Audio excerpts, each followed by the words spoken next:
আজি 22/8/2024 বৰ্ষৰ প্ৰাতঃ মুৰলী। ওম শান্তি।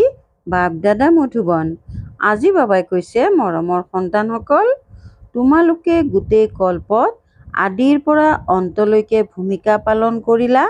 এতিয়া ভূমিকা পূৰা হ'ল, ঘৰলৈ যাব লাগে। প্ৰশ্ন: তোমালোক সন্তানসকলে নিজৰ ভাগ্যৰ মহিমা কোনবোৰ শব্দৰে কৰা? উত্তৰ: আমি হৈছোঁ ব্ৰাহ্মণ, টিকনি অৰ্থাৎ আটাইতকৈ উচ্চ।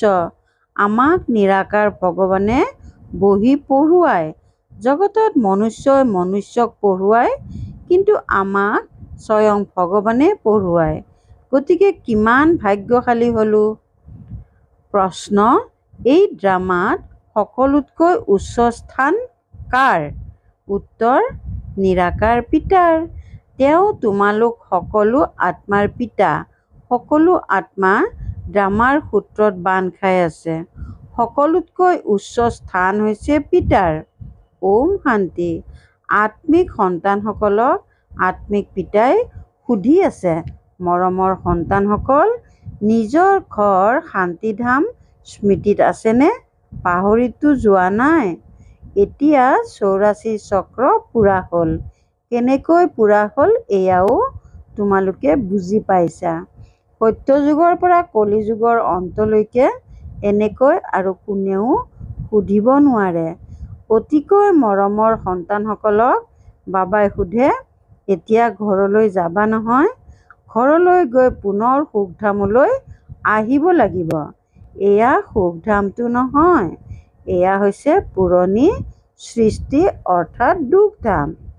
সেয়া হৈছে শান্তিধাম, সুখধাম। এতিয়া এই দুখৰ পৰা মুক্ত হৈ মুক্তিধামলৈ যাব লাগে। মুক্তিধাম অথবা শান্তিধাম যেন সন্মুখতে আছে। সেয়া হৈছে ঘৰ। তাৰ পাছত তোমালোক নতুন বিশ্বলৈ আহিবা, য'ত পবিত্ৰতা, সুখ শান্তিও থাকিব। এইটোতো বুজি পোৱা নহয়? গায়ন এয়াই কৰে। পিতাকো মাতে, হে পতিত পাৱন, এই পতিত সৃষ্টিৰ পৰা আমাক লৈ যাওক। ইয়াত বহুত দুখ, আমাক সুখত লৈ যাওক। স্মৃতিত উদয় হয়। স্বৰ্গক সকলোৱে স্মৰণ কৰে। শৰীৰ এৰিলে ক'ব স্বৰ্গলৈ গ'ল। স্বৰ্গীয় ঘৰলৈ প্ৰস্থান কৰিলে। কোনে প্ৰস্থান কৰিলে? আত্মাই। শৰীৰটো নাযায়, আত্মাহে যায়। এতিয়া তোমালোক সন্তানসকলেহে শান্তিধাম, সুখধামক জানা, অন্য কোনেও নাজানে। তোমালোক সন্তানসকলৰ বুদ্ধিত জ্ঞান আছে শান্তিধাম কি আৰু সুখধাম কি। তোমালোক সুখধামত আছিলা, এতিয়া আকৌ দুখধামলৈ আহিছা। ছেকেণ্ড, মিনিট, ঘণ্টা, দিন, বছৰ পাৰ হৈ গ'ল। এতিয়া 5000 বছৰৰ কেইটামান দিন বাকী আছে।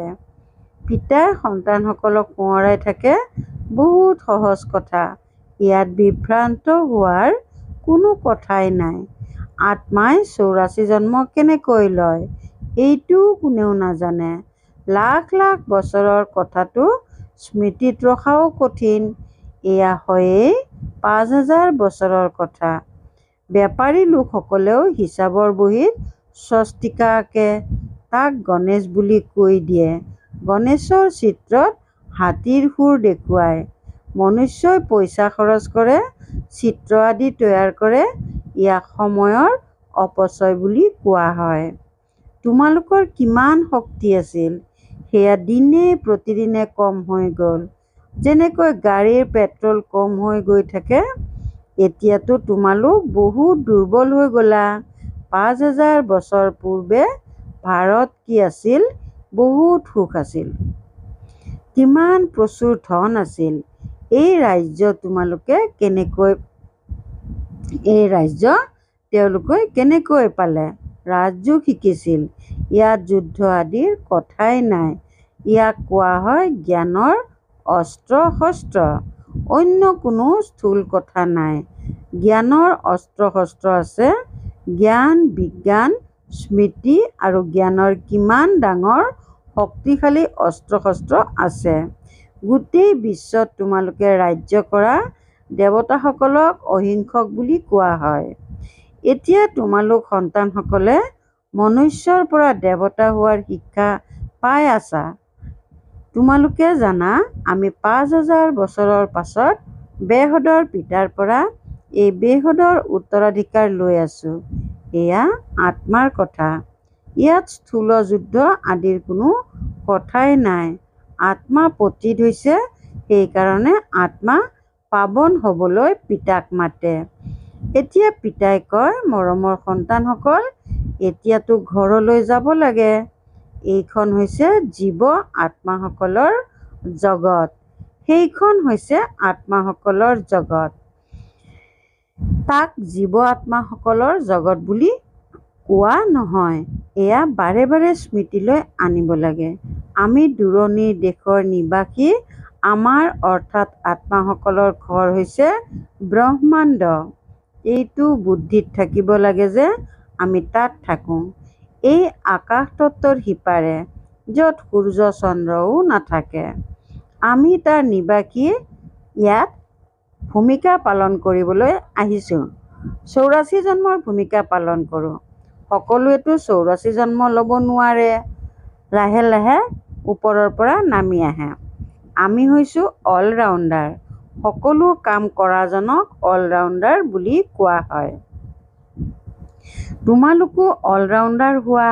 আদিৰ পৰা অন্তলৈকে তোমালোকৰ ভূমিকা আছে। এতিয়া এই চক্ৰৰ অন্তৰ সময়। তথাপিও ওপৰৰ পৰা আহি থাকে। বহুত সন্তান ওপৰতেই আছে, যি ওপৰৰ পৰা আহি থাকে, বৃদ্ধি হৈ গৈ থাকে। পিতাই তোমালোক সন্তানসকলক আমিয়েই সেয়াৰ অৰ্থও বুজাইছে। সেই সকলোতো কয়, মই আত্মাই পৰমাত্মা। তেওঁলোকেতো ড্ৰামাৰ আদি মধ্য অন্তৰ সময়সীমা আদিৰ বিষয়ে একোৱেই নাজানে। তোমালোকক পিতাই বুজাইছে, এই শৰীৰত তোমালোক এতিয়া ব্ৰাহ্মণ। প্ৰজাপিতা ব্ৰহ্মাৰ দ্বাৰা শিৱ বাবাই তোমালোকক তুলি লৈছে, পঢ়ুৱাই। এইটোতো স্মৃতিত থাকিব লাগে নহয়। পিতাই আমাক পঢ়ুৱাই আছে। তেওঁ হৈছে উচ্চতকৈ উচ্চ ভগৱান।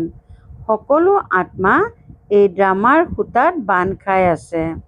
এতিয়া তোমালোকে জানা যে আমি আৰম্ভণিত দেৱতা আছিলোঁ, আকৌ আমিয়েই ক্ষত্ৰিয় ধৰ্মত আহিলোঁ, অৰ্থাৎ সূৰ্যবংশীৰ পৰা চন্দ্ৰবংশীত আহিলোঁ। ইমান জন্ম ল'লোঁ, এই সকলোবোৰ জানিব লাগে। এই জ্ঞান প্ৰথমে তোমালোকৰ একেবাৰেই নাছিল। এতিয়া পিতাই বুজাইছে, এয়া বৰ্ণৰ লুটি-বাগৰ। এতিয়া পুনৰ শূদ্ৰৰ পৰা ব্ৰাহ্মণ হৈছা, ব্ৰাহ্মণৰ পৰা আকৌ দেৱতা হ'বা। বিৰাট ৰূপ দেখুৱাই নহয়। তোমালোকৰ বুদ্ধিত গোটেই জ্ঞান আছে। কেনেকৈ আমি অৱনমিত হ'লোঁ, আকৌ ব্ৰাহ্মণ কুলত আহিলোঁ, তাৰ পাছত দৈবী কুলত আহিলোঁ। এতিয়া তোমালোক ব্ৰাহ্মণ হৈছা টিকনি। টিকনি আটাইতকৈ উচ্চ হয়। তোমালোকৰ দৰে উচ্চ কুলৰ বুলি আন কোনে ক'ব? ভগৱান পিতা আহি তোমালোকক পঢ়ুৱাই আছে। তোমালোক কিমান ভাগ্যশালী হোৱা। নিজৰ ভাগ্যৰ অলপ মহিমাটো কৰা। বাহিৰত সকলো মনুষ্যই মনুষ্যক পঢ়ায়। এয়াতো হৈছে নিৰাকাৰ পিতা। এই পিতা কল্পই কল্পই এবাৰেই আহি জ্ঞান দিয়ে। পঢ়াটো প্ৰত্যেকেই পঢ়ে নহয়। আইনৰ জ্ঞান আহৰণ কৰি আইনজ্ঞ হয়। সেই সকলোবোৰ মনুষ্যই মনুষ্যক পঢ়ুৱাই আহিছে। এতিয়া এয়া হৈছে ভগৱানুবাচ, অৰ্থাৎ ভগৱানৰ বাণী। মনুষ্যকতো কেতিয়াও ভগৱান বুলি কোৱা নহয়। তেওঁতো হৈছে নিৰাকাৰ। ইয়ালৈ আহি তোমালোক সন্তানসকলক পঢ়ুৱাই। পঢ়া সূক্ষ্ম লোক নতুবা মূল লোকত পঢ়িব লাগে। ইয়াতহে পঢ়িব লাগে। ইয়াত বিভ্ৰান্ত হোৱাৰ কোনো কথাই নাই। স্কুলত জানো বিদ্যাৰ্থীয়ে কেতিয়াবা ক'ব যে মই বিভ্ৰান্ত হৈ যাওঁ? মোৰ নিশ্চয় নজন্মে। পাঠ পঢ়ি নিজৰ পদমৰ্যাদা লয়। এই লক্ষ্মী নাৰায়ণ সত্য যুগৰ আদিত বিশ্বৰ মালিক কেনেকৈ হ'ল? নিশ্চয় পিতাৰ দ্বাৰা হ'ল। পিতাইতো সঁচা কথাই শুনাব। ভগৱানে জানো মিছা ক'ব পাৰে? বহুত ডাঙৰ পৰীক্ষা। এই সময়তটো হৈছে প্ৰজাৰ ওপৰত প্ৰজাৰ ৰাজ্য। ৰজা ৰাণী নাই। সত্যযুগত আছিল, এতিয়া কলিযুগৰ অন্তত নাই। ইয়াক কোৱা হয় পঞ্চায়তী ৰাজ্য। গীতাত লিখি দিছে কৌৰৱ আৰু পাণ্ডৱ। আত্মিক পাণ্ডাটো তোমালোক হোৱা। সকলোকে আত্মিক ঘৰৰ ৰাস্তা দেখুৱাই দিয়া। সেয়া হৈছে আত্মাসকলৰ আত্মিক ঘৰ। আত্মাই জন্ম লৈ ভূমিকা পালন কৰে। এই কথাবোৰ তোমালোকৰ বাহিৰে অন্য কোনেও নাজানে। ঋষি-মুনি আদি কোনেও ৰচয়িতা আৰু ৰচনাৰ আদি মধ্য অন্তক নাজানে। লাখ লাখ বছৰ বুলি কৈ দিয়ে, কিন্তু তাৰো কোনো পূৰা হিচাপ নিকাচ নাই। আধা আধাও হ'ব নোৱাৰে। পূৰা আধা সুখধাম আৰু আধা দুখধাম। এয়া হৈছে পতিত বিকাৰী সৃষ্টি আৰু সেয়া হৈছে নিৰ্বিকাৰী সৃষ্টি। পিতা কিমান উচ্চতকৈ উচ্চ, কিন্তু কিমান সাধাৰণ। কোনো ডাঙৰ ব্যক্তি, বিষয়া আদিক সাক্ষাৎ কৰিলে তেতিয়া তেওঁক কিমান সন্মান দিয়ে। পতিত সৃষ্টিত পতিত মনুষ্যইহে পতিতসকলক সাক্ষাৎ কৰে। পাৱনটো হয়েই গুপ্ত। বাহ্যিক ৰূপত একো দেখা পোৱা নাযায়। পিতাক কোৱা হয় জ্ঞানেৰে পৰিপূৰ্ণ, আনন্দেৰে পৰিপূৰ্ণ। পিতা সকলো কথাতে পূৰ্ণ, সেইকাৰণে তেওঁক জ্ঞানৰ সাগৰ বুলি কোৱা হয়। প্ৰত্যেক মনুষ্যৰ পদৰ মহিমা বেলেগ বেলেগ। মন্ত্ৰীক মন্ত্ৰী, প্ৰধানমন্ত্ৰীক প্ৰধানমন্ত্ৰী বুলি ক'ব। এওঁ হৈছে উচ্চতকৈও উচ্চ ভগৱান। সকলোতকৈ উচ্চ পদমৰ্যাদা হৈছে নিৰাকাৰ পিতাৰ, যাৰ আমি সকলো সন্তান হওঁ।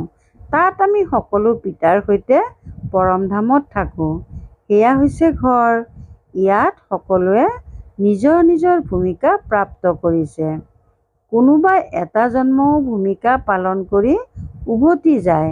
পিতাই বুজায়, এয়া মনুষ্য সৃষ্টিৰ বিচিত্ৰ বৃক্ষ। এজনৰ লগত আনজন নিমিলে। আত্মাটো সকলো একেই নিচিনা, কিন্তু বাকী শৰীৰ এটাৰ লগত আনটো নিমিলে। নাটকো দেখুৱায়, য'ত একে নিচিনা দুটি চেহেৰা দেখুৱায়, তেতিয়া বিভূতিত পৰি যায় যে ক'ব নোৱাৰোঁ মোৰ পতি এইজন নে সেইজন। এয়াতো হৈছে বেহদৰ খেল। ইয়াত এজন আনজনৰ লগত নিমিলে। প্ৰত্যেকৰে চেহেৰা বেলেগ বেলেগ। আয়ুস যদিও একে, কিন্তু চেহেৰা এনে হ'ব নোৱাৰে। প্ৰতিটো জন্মত চেহেৰা সলনি হৈ থাকে। কিমান বিশাল বেহদৰ নাটক, গতিকে তাক জানিব লাগে নহয়। গোটেই সৃষ্টিৰ আদি মধ্য অন্তৰ জ্ঞান তোমালোকৰ বুদ্ধিত আছে। প্ৰত্যেকৰে ড্ৰামাত যি ভূমিকা আছে সেয়া পালন কৰিব। ড্ৰামাত কোনো সলনি হ'ব নোৱাৰে। বেহদত ড্ৰামা হয় নহয়, জন্ম লৈয়েই থাকে। সকলোৰে চেহেৰা বেলেগ বেলেগ। কিমান ভিন্ন ভিন্ন চেহেৰা আছে, এই গোটেই জ্ঞান বুদ্ধিৰে বুজিব লাগে। কোনো কিতাপ আদি নাই। গীতাৰ ভগৱানে হাতত গীতা লৈ আহে জানো? তেওঁতো জ্ঞানৰ সাগৰ হয়। কিতাপ জানো লৈ আহিছে? কিতাপটো ভক্তি মাৰ্গত ৰচনা কৰে। গতিকে এয়া সকলো ড্ৰামাত নিৰ্ধাৰিত হৈ আছে। এটা ছেকেণ্ডো আনটোৰ লগত নিমিলে। তোমালোক সন্তানসকলকতো সকলো বুজোৱা হৈছে। চক্ৰ পূৰা হৈ পুনৰ নতুনকৈ আৰম্ভ হ'ব। এতিয়া তোমালোকে পঢ়ি আছা, পিতাকো তোমালোকে জানি গ'লা, ৰচনাকো জানি গ'লা। মূল লোকৰ পৰা ইয়ালৈ ভূমিকা পালন কৰিবলৈ অহা কিমান বিশাল মঞ্চ। ইয়াৰ কোনো জোখ ল'ব নোৱাৰে, কোনেও ঢুকি পাব নোৱাৰে। সাগৰ আৰু আকাশৰ কোনো অন্ত পাব নোৱাৰে। সেইকাৰণে অন্তহীন বুলি কোৱা হয়। আগতে ইমান চেষ্টা কৰা নাছিল, এতিয়া চেষ্টা কৰে। বিজ্ঞানো এতিয়া আছে, আকৌ কেতিয়া আৰম্ভ হ'ব? যেতিয়া তেওঁলোকৰ ভূমিকাৰ সময় হ'ব। ইমানবোৰ কথা জানো শাস্ত্ৰত আছে? শুনাওতাজনৰ সলনি শ্ৰোতাৰ নাম দি দিলে। এয়া ক'লা অৰ্থাৎ পতিত আত্মা, এয়া বগা অৰ্থাৎ পবিত্ৰ আত্মা। ক'লা আত্মাই এওঁৰ পৰা শুনি বগা হৈছে।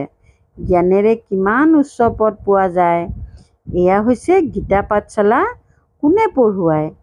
ভগৱানে ৰাজযোগ শিকায় অমৰপুৰীৰ কাৰণে, সেইকাৰণে ইয়াক অমৰ কথা বুলিও কোৱা হয়। নিশ্চয় সংগম যুগতেই শুনাব। যিয়ে কল্প পূৰ্বে পঢ়িছিল তেওঁলোকে আহি পুনৰ পঢ়িব আৰু ক্ৰমানুসৰি পদ পাব। তোমালোকে ইয়ালৈ কিমানবাৰ আহিছা? অগণনবাৰ। কোনোবাই যদি সোধে এই নাটক কেতিয়া আৰম্ভ হৈছে, তোমালোকে ক'বা এয়াতো অনাদি কালৰে পৰা চলি আহিছে। গণনা কৰাৰ কথা উঠিবই নোৱাৰে। সোধাৰ খেয়ালো নাহে। শাস্ত্ৰত হৈছে সকলো ভক্তিমাৰ্গৰ কাহিনী। যিবোৰ পঢ়ি থাকে। ইয়াততো অনেক ভাষা আছে। সত্যযুগত অনেক ভাষা আদি নাথাকে। এক ধৰ্ম, এক ভাষা, এক ৰাজ্য তোমালোকে স্থাপনা কৰি আছা। তেওঁলোকেতো শান্তি স্থাপনা কৰাই ৰায় দিওঁতাজনক পুৰস্কাৰ দি থাকে। শিৱ বাবাই তোমালোকক গোটেই বিশ্বত শান্তি স্থাপনা কৰাৰ ৰায় দিয়ে। তেওঁক তোমালোকে কি পুৰস্কাৰ দিবা? তেওঁতো তোমালোককহে পুৰস্কাৰ দিয়ে নহয়, পুৰস্কাৰ নলয়। এয়া বুজিবলগীয়া কথা। কালিৰ কথা, যেতিয়া এওঁলোকৰ ৰাজ্য আছিল, এতিয়াতো থাকিবলৈয়ে ঠাই নাই। তাততো ২-৩ মহলীয়া অট্টালিকা সজাৰো দৰকাৰ নাই। কাঠ আদিৰ দৰকাৰ নাই। তাতো সোণ ৰূপৰ মহল থাকে। বিজ্ঞানৰ বলত সোনকালে মহল তৈয়াৰ হৈ যায়। ইয়াতো বিজ্ঞানৰ পৰা সুখো পোৱা যায়, দুখো পোৱা যায়। ইয়াৰ দ্বাৰা গোটেই সৃষ্টি শেষ হৈ যাব। ইয়াকে কোৱা হয় পম্পিয়াৰ পতন, অৰ্থাৎ মাউণ্ট ভেচুভিয়াছ আগ্নেয়গিৰি উদগিৰণৰ ফলত ৰোমান চহৰ পম্পিয়া ধ্বংস হৈছিল। মায়াৰ কিমান পাপ। চহকীসকলৰ কাৰণেতো যেন স্বৰ্গইহে, সেইকাৰণে তেওঁলোকে তোমালোকৰ কথাও নুশুনে। আগতে তোমালোকেও জনা নাছিলা। ইয়াততো পিতাই পোনপটীয়াকৈ তোমালোকক পঢ়ুৱায়। বাহিৰত অৱশ্যে সন্তানসকলেই পঢ়ুৱায়। মিত্ৰ সম্বন্ধীয় আদিও স্মৃতিলৈ আহি থাকে। ইয়াততো পিতাই বহি বুজায়। দিনে প্ৰতিদিনে তোমালোক স্মৃতিৰ যাত্ৰাত পৰিপক্ক হৈ গৈ থাকিবা। পাছলৈ তোমালোকৰ একোৱেই স্মৃতিলৈ নাহিব। কেৱল ঘৰ আৰু ৰাজধানী স্মৃতিলৈ আহিব। তেতিয়া এই চাকৰি আদি স্মৃতিলৈ নাহিব। মৃত্যু এনেকৈ হ'ব যেনেকৈ বহি থাকোঁতে হাৰ্ট ফেইল হৈ যায়। দুখৰ কথাই নাই। চিকিৎসালয় আদিতো একো নাথাকিব। পিতাক জানি ল'লা আৰু স্বৰ্গৰ মালিক হৈ গ'লা। তোমালোকৰতো অধিকাৰ আছে। সকলোৰে নাই, কিয়নো স্বৰ্গলৈতো সকলোৱে নাহিব নহয়। ভাল বাৰু, অতি মৰমৰ কল্পৰ পাছত পুনৰাই মিলিত হোৱা সন্তানসকলৰ প্ৰতি মাতা পিতা বাপ দাদাৰ স্নেহপূৰ্ণ স্মৰণ আৰু সুপ্ৰভাত। আত্মিক পিতাৰ আত্মিক সন্তানসকলক নমস্কাৰ। ধাৰণাৰ বাবে মুখ্য সাৰ। ১ নম্বৰ, আত্মিক পাণ্ডা হৈ সকলোকে আত্মিক ঘৰৰ মাৰ্গদৰ্শন কৰিব লাগে। জ্ঞান আৰু যোগৰ অস্ত্ৰ শস্ত্ৰৰে গোটেই বিশ্বত ৰাজ্য কৰিব লাগে। দৈত্য অহিংসক হ'ব লাগে। ২ নম্বৰ, ৮৪ জন্মৰ অলৰাউণ্ড, অৰ্থাৎ আদিৰ পৰা অন্তলৈকে যি ভূমিকা পালন কৰা সকলৰ এতিয়া সকলো দিশতে অলৰাউণ্ডাৰ, অৰ্থাৎ সৰ্বতোমুখী ভূমিকা পালন কৰোঁতা হ'ব লাগে। সকলো কাম কৰিব লাগে। বেহদৰ বিচিত্ৰ ড্ৰামাত প্ৰত্যেকৰে ভূমিকা দেখিও হৰ্ষিত হৈ থাকিব লাগে। বৰদান: অবিনাশী উৎসাহ উদ্দীপনাৰ দ্বাৰা ধুমুহাক উপহাৰ কৰি দিওঁতা শ্ৰেষ্ঠ ব্ৰাহ্মণ আত্মা হোৱা। অবিনাশী উৎসাহ উদ্দীপনাৰ দ্বাৰা ধুমুহাক উপহাৰ কৰি দিওঁতা শ্ৰেষ্ঠ ব্ৰাহ্মণ আত্মা হোৱা। উৎসাহ উদ্দীপনাই হৈছে ব্ৰাহ্মণৰ উড়ন্ত কলাৰ পাখি। এই পাখিৰে সদায় উৰি থাকা। এই উৎসাহ উদ্দীপনাই তোমালোক ব্ৰাহ্মণসকলৰ বাবে অতি ডাঙৰ শক্তি। জীৱন নিৰস নহয়। উৎসাহ উদ্দীপনাৰ ৰস সদায় আছে। উৎসাহ উদ্দীপনাই জটিলতাকো সহজ কৰি দিয়ে। তেওঁলোক কেতিয়াও নিৰাশ হ'ব নোৱাৰে। উৎসাহে ধুমুহাকো উপহাৰ কৰি দিয়ে। উৎসাহে যিকোনো পৰীক্ষা অথবা সমস্যাত মনোৰঞ্জনৰ অনুভৱ কৰায়। এনেকুৱা অবিনাশী উৎসাহ উদ্দীপনাত থাকোঁতাজনেই হৈছে শ্ৰেষ্ঠ ব্ৰাহ্মণ। শ্লোগান: শান্তিৰ ধূপ জ্বলাই ৰাখা, তেতিয়া অশান্তিৰ দুৰ্গন্ধ সমাপ্ত হৈ যাব। শান্তিৰ ধূপ জ্বলাই ৰাখা, তেতিয়া অশান্তিৰ দুৰ্গন্ধ সমাপ্ত হৈ যাব। ওম শান্তি। প্ৰীতি বুদ্ধিৰ হৈ বিজয়ী ৰত্ন হ'বৰ কাৰণে আজিৰ অব্যক্ত সংকেত: নিজৰ যিয়েই বিশেষত্ব আছে সেয়া সন্মুখত ৰাখা, তেতিয়া নিজৰ ওপৰত বিশ্বাস থাকিব। দুৰ্বলতাৰ কথা বেছিকৈ নাভাবিবা, তেতিয়া আনন্দেৰে আগবাঢ়ি গৈ থাকিবা। সৰ্বশক্তিমান পিতা আছে, গতিকে তেওঁৰ হাতত ধৰাসকল পাৰ পাবই। লাগিলে নিজে দুৰ্বলেই হওক, কিন্তু সংগী মজবুত, সেয়েহে পাৰ হৈয়ে যাব। এইটো স্মৃতিৰে বিজয়ী হোৱা আৰু আনকো বিজয়ী কৰি তোলা। ওম শান্তি।